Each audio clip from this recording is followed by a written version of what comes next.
Hello everyone and welcome back for some more TV, movie and pop culture gossip, secrets and drama. Because you all seem to enjoy my previous videos about how the X Factor ruined the contestants' lives, I'm back for another video. Today I'm going to be talking about how the X Factor ruined Cher Lloyd's life, as well as the wild revelation Cher made about her time on and off the show, a smear campaign against her, death threats, and being encouraged to try and sleep with Justin Bieber even though she was engaged. All that and more coming up in today's video, so let's get started. And if you like these videos and want to see more of them, please make sure you hit subscribe to support the channel. Thank you!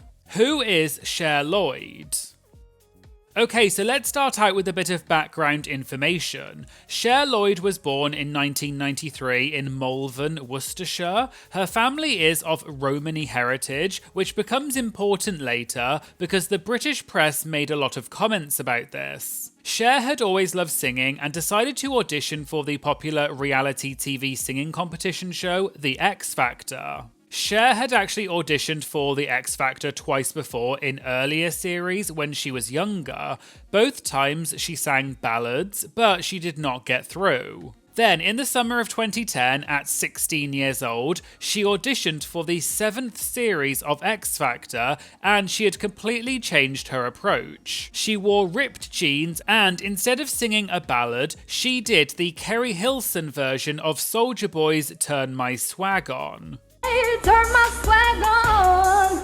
Took a look in the mirror, say what's up, what's up, what's up. Judge Cheryl Cole loved her, the audience loved her, and she got 3 yeses from the judges. The clip of her audition quickly went viral and is one of the most viewed X Factor auditions ever. She then made it through the boot camp stage, made it through to the judges' houses despite getting tonsillitis and not being able to finish her song, and she got picked by her mentor Cheryl Cole as one of the 3 final girls going through to the live shows. Series 7 of X Factor broke viewership records and is widely considered to be the most popular X Factor UK series of all time. And this is mainly because of having a stacked cast. Matt Cardle, who eventually won, was very popular. Runner-up Rebecca Ferguson had a very popular audition. And perhaps most importantly, the 3rd place act was a manufactured boy band that had been put together at boot camp out of 5 rejected solo singers who you may have heard of called One Direction, and we'll come back to them later. The villain edit. Once Cher got on the live shows, something started to shift. She was tipped as a favourite to win for a long time. Simon Cowell described her week 4 performance of the song Stay as, quote, the performance of the series. But at the same time, the press narrative started turning Cher into the villain of the series. In an interview on Paul C. Brunson's We Need to Talk podcast in 2025, which is the basis of a lot of this video, Cher said, looking back on it now, she believes that she was deliberately picked to be that villain character. Her words were that every series needs a, quote, diva, and if it had not been her, it would have been some other girl. She was just 16 years old at the time, she did not understand it all, but looking back now, she thinks that she was cast as a character. And the British tabloids at the time took it somewhere even nastier. They latched onto her Romani heritage and her Midlands accent and started calling her things like, quote, a chav and a gypsy, or even worse things.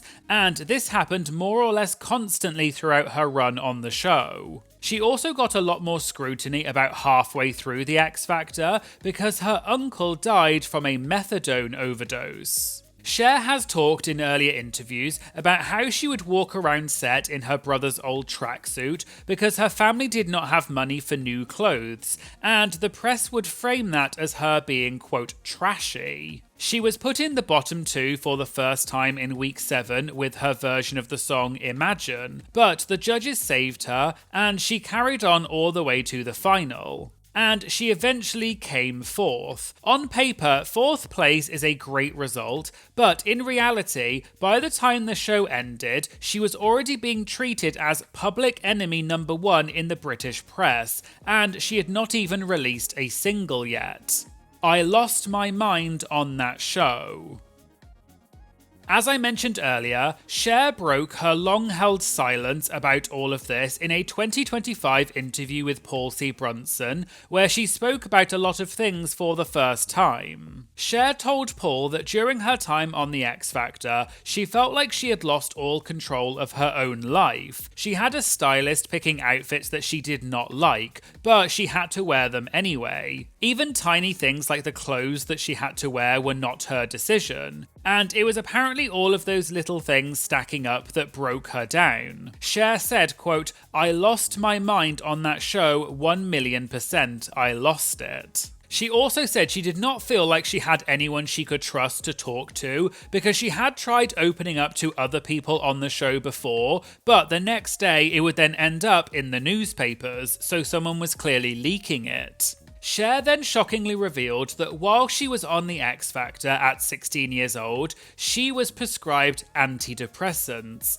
But she said, quote, "I thought that was the norm." She basically thought it was just a normal part of being on a reality TV show. She sometimes thinks back on it now and realizes just how dark things actually got, especially as she was only a teenager. To Cher's credit, she was very clear in the interview that her mentor, Cheryl Cole, was not part of the problem. She said Cheryl was nothing but good to her, always asked if she was okay, and Cher could tell that Cheryl actually meant it, and she thinks perhaps Cheryl somehow knew that something was wrong. But she said the X Factor itself did not really offer any proper aftercare or support for a 16-year-old being put through that level of public scrutiny. In separate interviews over the years, Cher has also openly criticised the X Factor and how they treated her. For example, she told The Sun in 2021 that she felt like she had been, quote, "thrown to the wolves." In 2011, she told the BBC that she struggled to cope with all the hate and death threats she was getting in person, but also online, and she even called on the government at the time to crack down on cyberbullying. According to TNT magazine, there was even an incident in 2011 when Cher wished her mother a happy birthday on Twitter. But someone commented saying, quote, "Shut the F up before I kill your mum in front of you." And concerned Twitter users reported this tweet to the police, saying that it, quote, "crossed the line." Living with One Direction. One thing that Cher said did help get her through it all were the friendships that she made in the X Factor house, particularly with One Direction. She lived alongside Harry, Niall, Zayn, Louis and Liam for the duration of the live shows, watching them go from 5 strangers thrown together at boot camp to the biggest boy band on the planet a year later. During the Paul C. Brunson interview, they also touched on the subject of when Liam Payne sadly passed away in October 2024 at the age of 31. At the time, Cher had posted a tribute to him on Instagram. She wrote about being on the show together, visiting each other's houses while filming, going on tour together, and watching him achieve his dreams. She said her heart was breaking for his son, Bear. And in the interview, Cher spoke very fondly about Liam. She also did a separate interview with BBC Newsbeat where she described Liam as, quote, "the level-headed one who looked after her during X Factor and said he had a, quote, very nurturing energy." Life after X Factor. After being on the X Factor, Cher's career really took off, but it was not always smooth sailing. She got signed to Simon Cowell's music label Psycho Music in the UK and Epic Records in America. Her debut single, Swagger Jagger, came out in July 2011 and went straight to number 1 on the UK singles chart. Her second single, With Your Love, hit number 4. Her debut album, Sticks and Stones, came out in November 2011 and went to number 4 on the UK albums chart. Then Cher went to America. Her single Want You Back was released in the US in 2012, went platinum, sold over 1 million copies, and peaked at number 12 on the Billboard Hot 100. She did collaborations with big stars such as Demi Lovato and Becky G that became huge. She was on US daytime TV, was touring, and she was seemingly becoming a successful international artist. But behind the scenes, she was being told some genuinely shocking things by the people running her career. The Justin Bieber bombshell. During her interview with Paul C. Brunson, Cher made a shocking revelation involving Justin Bieber that ended up in the headlines all over the UK and US press. Cher revealed that when she was trying to push her music career in America, she went to her label and asked for a promotional budget to support the album's release. But the response that she got from the record label was that if she wanted her record to take off in the States, she should go out to the clubs, find out where Justin Bieber was, and basically try to get with him. So I walk in and I say, look, I really need some cash to try and push this record. Basically told no, but what I needed to do to make this record take off is hit some of the clubs and they'll find out where Bieber is and I should go try get with him. With Justin Bieber? Yes, that I was to go hook up with someone mega famous and basically leech off the back of someone else's fame. But perhaps the more shocking part of this revelation is that Cher's now husband Craig, who she was engaged to at the time, was reportedly standing in the same room when this was said. I was a teenager, but I was very much with my husband at that time. He was even stood in that office. She was also told that she should keep her engagement to Craig secret from the public because the public thinking she was single would make her more marketable. And all of these things combined made her question whether she was good enough. She then connected these feelings back to the villain edit that she got on the X Factor saying, quote, "What baffles me is that they created a character, but then after the show expected me to be a fully fledged, respected artist." She added that even now at 31, she is still doing, quote, "damage control" for the version of herself that the X Factor presented. Motherhood and stepping away.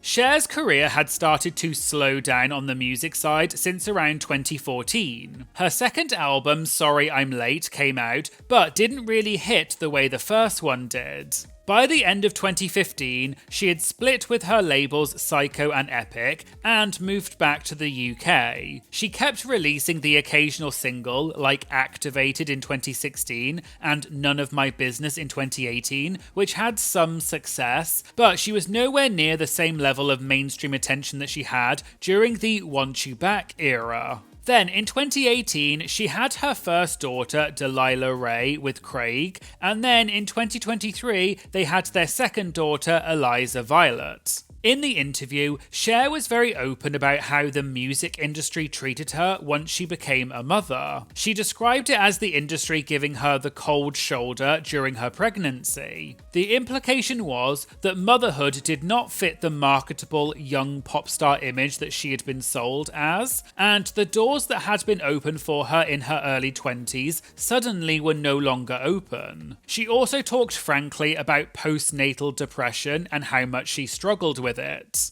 The disappearance and mental health fallout.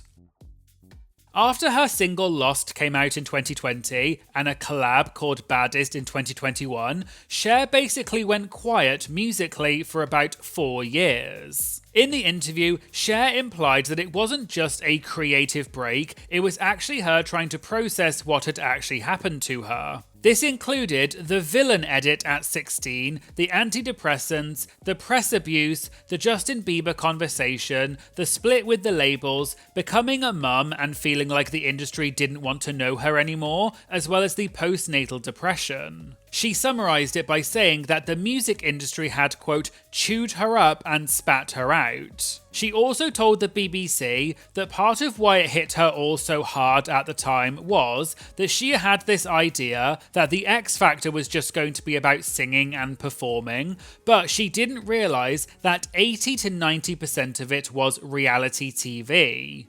Cher's comeback. In early January 2025, Cher posted on her Instagram saying her heart was pounding. It had been a long time since she had this feeling, and she couldn't bear it anymore. She announced that her new single, Head Down, was coming out on January 17th. The song was released independently. The lyrics directly referenced being knocked down by the industry and finding a way to keep going, and a lot of the press picked up on the line about being spat out by the industry. She had actually previewed the song Head Down live a few months before at the Mighty Hoopla Festival in London in summer 2024, and she really appreciated the warm reception that she got from fans. What is Cher doing now? Since the Paul C. Brunson interview and the song Head Down dropped at the start of 2025, Cher has had what is genuinely one of the strongest comebacks of any X Factor contestant in years. In April 2025, she released her second independent single, Green Light, which meant that this was 2 new singles within a few months after a 4-year gap. Then, in January 2026, she dropped a brand new collab called Sweet Devotion, which marked a turning point with her breaking out into different musical genres. Cher is still happily married to Craig, and a lot of her social media these days focuses on being a mother. And so, although Cher went through a very dark time in her life and feels like she was not given the support she needed by the X Factor and the wider music industry, she seems to have come out the other side much stronger. There has also been a real shift in how the public sees her, especially after her tell-all interview with Paul C. Brunson. News outlets have written pieces about how she was unfairly treated back when she was on the X Factor. People also noted that the same people who had been posting nasty comments on her old performances were now in the comments saying things like, quote, "We owe Cher Lloyd an apology." Also, if you're interested in previous X Factor contestants, I have done similar videos like this about Zoe Alexander, also known as the Pink Singer, as well as Debbie Stevens, both of whom have spoken up about how the X Factor UK manipulated them and ruined their lives. So if you enjoyed this video, go and watch those and I'll link to them in the description. So there you go, there was a video about how the X Factor impacted Cher Lloyd and what she's doing now. Did you know any of this about Cher Lloyd? And do you think shows like The X Factor are responsible for giving more support to their contestants? Let me know in the comments. Please consider becoming a member of my YouTube channel. It just costs a few dollars a month and it does really help to support the channel, and I'll put a link to that in the description. Please like and comment on this video because it does help to boost it in the algorithm and promote it to more people. And please make sure you hit that subscribe button if you like these videos because it does make a big difference to the channel. Thank you so much for watching and I hope you'll join me again in some future videos. Thank you so much, bye!